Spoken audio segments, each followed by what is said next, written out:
to our online botany classes. In the previous classes we have studied about the sexual reproduction process in general as far as plants are concerned. Now we will discuss in details about the sexual reproduction in case of angiosperms. As you know that the entire process of sexual reproduction in angiosperms can be divided into 3 steps. Okay, first one is pre-fertilization event, second one is fertilization, then third one is post-fertilization event. That means what happens after fertilization. So before fertilization and after fertilization, including fertilization. So today in this video I will discuss about pre-fertilization event, and that too it involves 3 steps. What are those?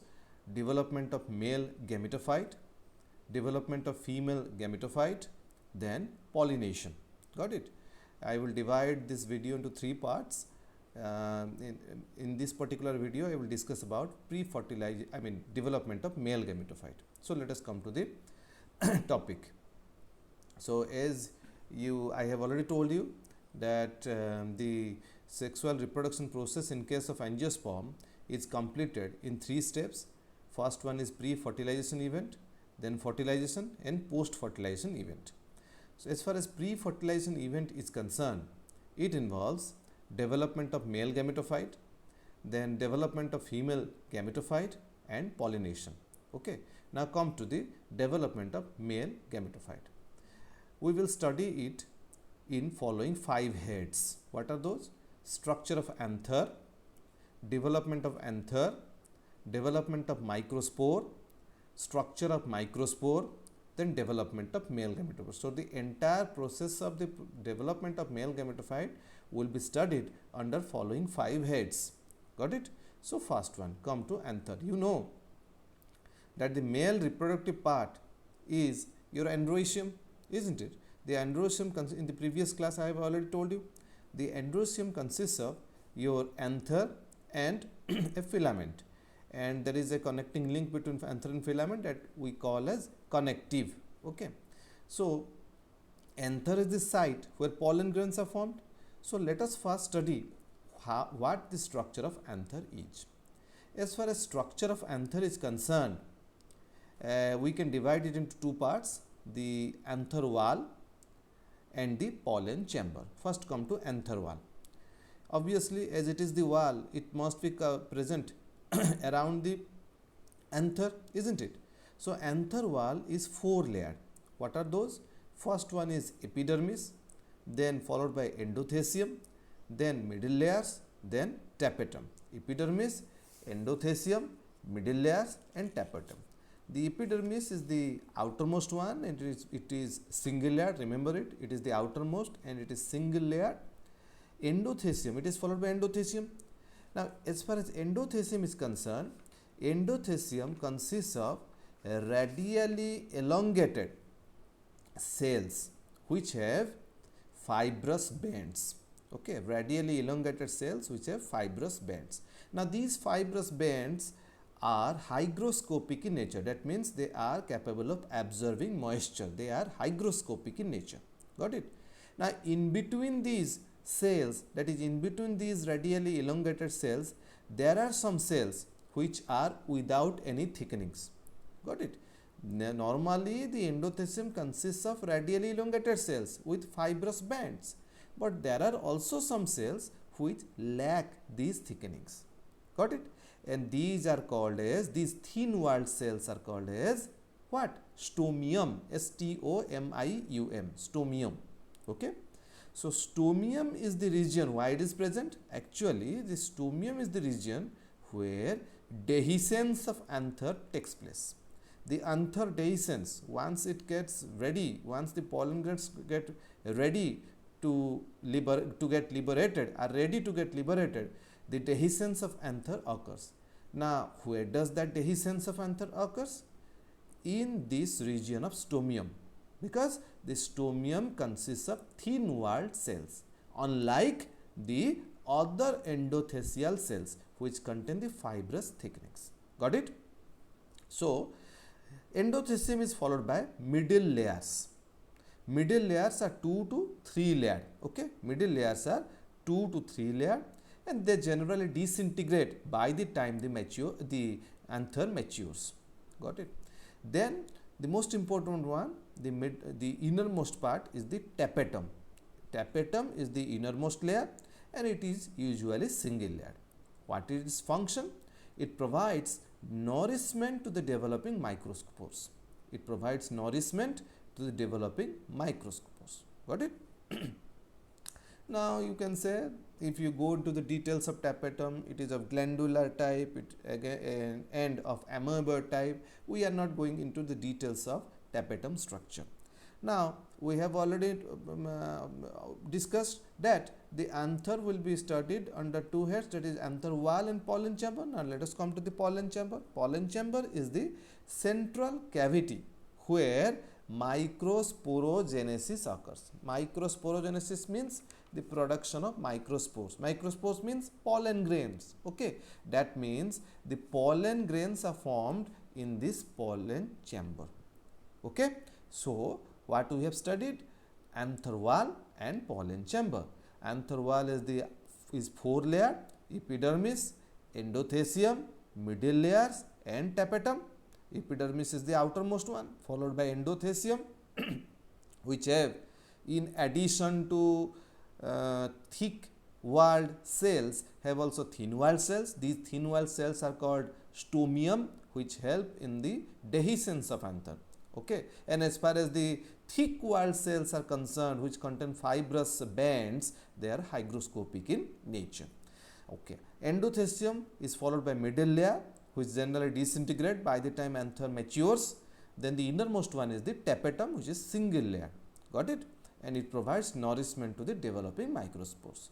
Then pollen chamber, it is the central cavity and is the site of microsporogenesis. Now look at the structure of anther. As far as structure of anther is concerned, you can see there is anther, there is connective, then it is filament. As far as the stamen is concerned, then when we go into the section of anther, when we cut the anther, I mean TS, transverse section, you can see pollen grains are present, and this one is the pollen sac and this one is the filament. Now when TS of anther is microscopically observed, you can see that there is anther wall, epidermis, endothecium and tapetum. Got it? Now just let me show you, middle layer is also found here. Okay, middle layer is also found. So epidermis, then your tapetum, then your endothecium, then your middle layers. These are the four wall layers. Okay, and in the middle there is presence of what? Sporogenous tissue. That we will study in details about what the sporogenous tissue are. Got it? Now come to the development of anther. How anther develops? As far as anther development is concerned, a young anther, when the anther is young, it is a parenchymatous cell. Got it? That remains surrounded by epidermis. Okay. Another thing that I didn't mention is that anther development is eusporangiate type, eusporangiate, eusporangiate type. That is, it develops from group of initial cells. Got it? Just remember it. So young anther is a parenchymatous cells. Initially young anther is a parenchymatous cells, has parenchymatous cells surrounded by epidermis. Got it? Later it becomes four-lobed. Okay, later it becomes four-lobed. In each of these four lobes, some of the hypodermal cells, they get differentiated into your archisporial initial. Got it? Initially the young anther is a parenchymatous cell surrounded by epidermis. Now after some time, as the development continues, it becomes four-lobed, and some of the hypodermal cells of these four lobes, they behave as archisporial initial. Now archisporial initial undergoes periclinal division to form outer primary parietal cell and inner primary sporogenous cell. Remember it, outer primary parietal cell and inner primary sporogenous cell. Got it? Just let me show it to you. Okay, the archisporal initial cell undergoes periclinal division to form outer primary parietal cell and inner primary sporogenous cell. Got it? Now the outer primary parietal cell divides periclinally to form the wall layers of the anther. That means anther wall. Anther wall is formed from outer primary parietal cell. Got it? Now anther wall means your epidermis, endothelium, middle layers and tapetum. These are formed from outer primary parietal cell. Now the inner primary sporogenous cell, it undergoes mitotic division to form microspore mother cells, which are diploid in nature. Microspore mother cells which are diploid in nature. Got it? So what we have studied in this slide, some of the, initially when the anther is young, it is parenchymatous surrounded by an epidermis. Now later it becomes four lobed, and in each of these four lobes, some of the hypodermal cell, they divide to form archisporial initial. Now this archisporial initial undergoes periclinal division to form outer primary parietal cell and inner primary sporogenous cell. Outer primary parietal cell later forms the wall layers of the anther, that is the anther wall, and the inner primary sporogenous cell, they give rise to the microspore mother cell after mitotic division of the inner primary sporogenous cell. Now let us come to the next slide. Development of microspore. Okay. Now as far as the microspore mother cells are concerned, you know that it is diploid in nature. Now it undergoes your meiosis, okay, to form what? 4 haploid microspore or pollen grains. Got it? So each microspore mother cell undergoes meiosis to form 4 haploid microspores of pollen grains. And this process of formation of microspores from microspore mother cell is called microsporogenesis. Okay, the process of formation of microspores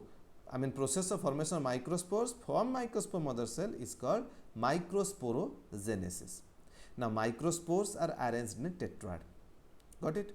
Now you have studied in the first year that meiosis is completed in 2 steps. What is that? Your meiosis 1 and meiosis 2. Before that, we have studied that karyokinesis and cytokinesis occurs. Okay, in both mitosis as well as meiosis, karyokinesis and cytokinesis occurs. Now karyokinesis is the division of the nucleus and cytokinesis is the division of the cytoplasm. Now depending upon the timing of cytokinesis during meiosis, these tetrad, okay, these tetrads are arranged, and arrangement of tetrad depends on the timing of the cytokinesis. Got it? Timing of the cytokinesis.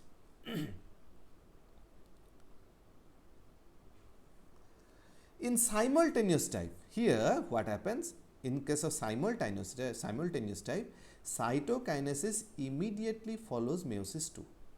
After meiosis 1, then occurs meiosis 2, and after meiosis 2, cytokinesis occurs. Okay. If the cytokinesis is occurring after meiosis 2, then tetrads are arranged tetrahedrally, and this is a characteristic feature of dicots. Okay. But in case of successive type, cytokinesis occurs twice, once after meiosis 2 and again after meiosis 2. Meiosis once after meiosis 1 and again after meiosis 2. So in this case, the tetrads are isobilaterally arranged. Example is monocots. So it's a characteristic feature that in case of monocots, successive type is found. Then in case of isobilateral arrangement of tetrads are found, whereas in case of dicots, your tetrahedrally tetrads are arranged. Got it? Okay. In case of dicots, simultaneous type of cytokinesis occurs, whereas in case of monocots, successive type of cytokinesis occurs. Now let us come to the your structure of microspores or pollen grains. Now as far as pollen grains are concerned, you know that pollen grains are formed from microspore mother cell, and these are haploid in nature pollen grains or microspores. Now as far as structure is concerned, these are unicellular. What? Microspore or pollen grains are unicellular, uninucleate and haploid. Okay, uninucleate and haploid. They are the first cell of male gametophyte. If question arises, dash is the first cell of male gametophyte, the pollen grain or the microspore is the first cell of male gametophyte. Remember it. Okay. When we go into the structure of microspore, it consists of an outer exine and inner intine. Okay. Outer exine and inner intine. The exine is thick, ornamented, made up of sporopollen. I will show that in picture in the next slide, how the exine looks like. The exine is thick and is made up of sporopollenin. And at some places, the exine is not continuous, remember it. At some places, some pores are found. These pores are called germ pores, remember it. Exine is not continuous, presence of pores in case of exine, and these pores are called germ pores. As far as dicots are concerned, 3 germ pores are found, 3 germ pores, and in case of monocot, 1 germ pore is found. Got it? Okay. Now let us come to the next slide. Structure of pollen grain. Look at it. Then we had studied about exine, intine.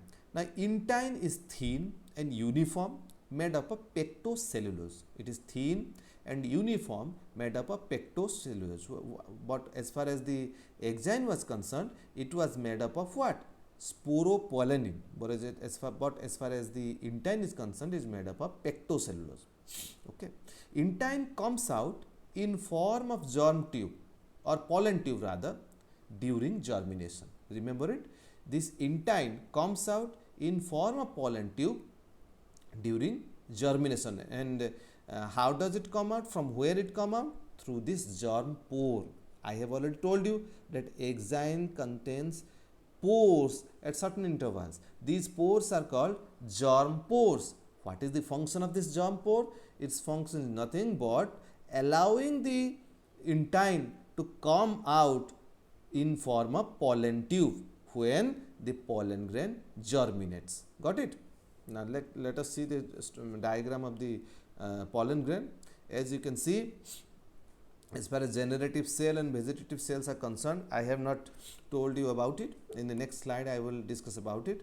But as far as exine and intine is concerned, you can see that this is exine, okay, and this one is inner one is intine. As you can see, exine is ornamented and not continuous, presence of germ pores. Here you can see germ pore. But as far as intine is concerned, it is continuous and is present inner to the exine. Got it? Now let us come to the next slide. Development of male gametophyte. Okay, so by now we know what the structure of pollen grain is and what the structure of anther is. Okay, now let us come to know, let us know what how the development of male gametophyte occurs. Got it? Now development of male gametophyte occurs from pollen grain.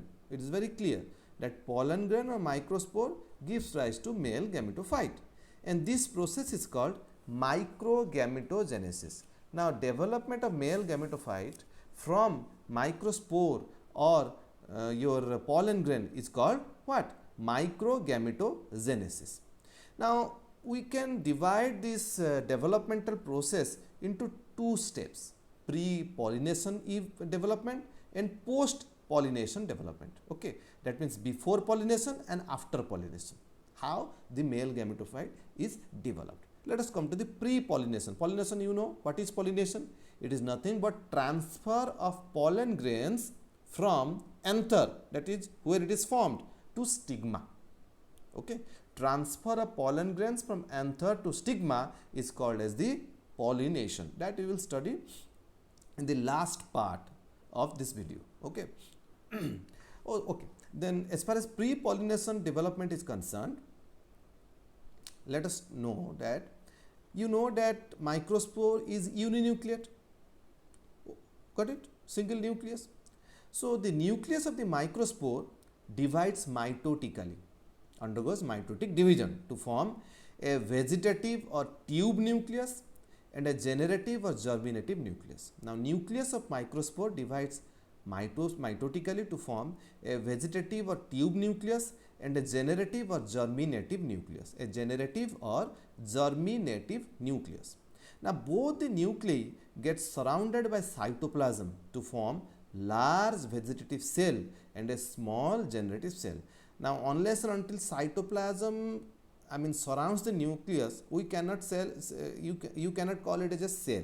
Got it? So first the nucleus undergoes mitotic division to form a vegetative nucleus or tube nucleus and a generative nucleus or germinative nucleus. Then after that, both the nuclei get surrounded by cytoplasm to form a large vegetative nucleus, and a small generative or germinative cell. Okay, a large vegetative cell and a small generative cell. Got it? Now let us come to the next one. Post pollination development. What is post pollination? As we have we came to know what pre pollination event was. Got it? Now in pre pollination event, what was happening? The pollen grain or microspore nucleus was undergoing your mitotic division to form two nuclei. One was your vegetative nuclei, another one was generative nuclei. And after that, both these nuclei were getting surrounded by cytoplasm, and once it got surrounded by cytoplasm, we are naming them as vegetative cell and generative cell. Now post pollination development. Once pollination has occurred, that is pollen grain has fallen into stigma, what happens? Okay. Now the vegetative cell, vegetative cell was present inside the pollen grain. Now the vegetative cell bulges out along with intine. I have already told you that during the germination of pollen grain, the intine comes out through the germ pore to form pollen tube in form of pollen tube. Now as the intine comes out, along with it, the vegetative cell also bulges out. Okay. So after the pollen grain has fallen into the stigma, the vegetative cell bulges out along with intine to form pollen tube through germ pore. Okay. Now the pollen tube pierces through the stigma. Okay, it penetrates through the stigma and move along the pistil. You know the structure of your gynoecium or pistil, stigma, style and ovary. Now as far as pollen tube is concerned, it pierces through the stigma, okay, then moves along the pistil. Got it? The tubular structure, okay, the style, got it, moves along the pistil through the style. Now generative cell undergoes mitosis. The generative cell that was present undergoes mitosis to form two male nuclei that gets surrounded by cytoplasm to form two male gametes. Remember it, two male gametes is getting formed from the single generative cell by the process of mitosis. Got it? So at this stage, the pollen grain is three-celled. How?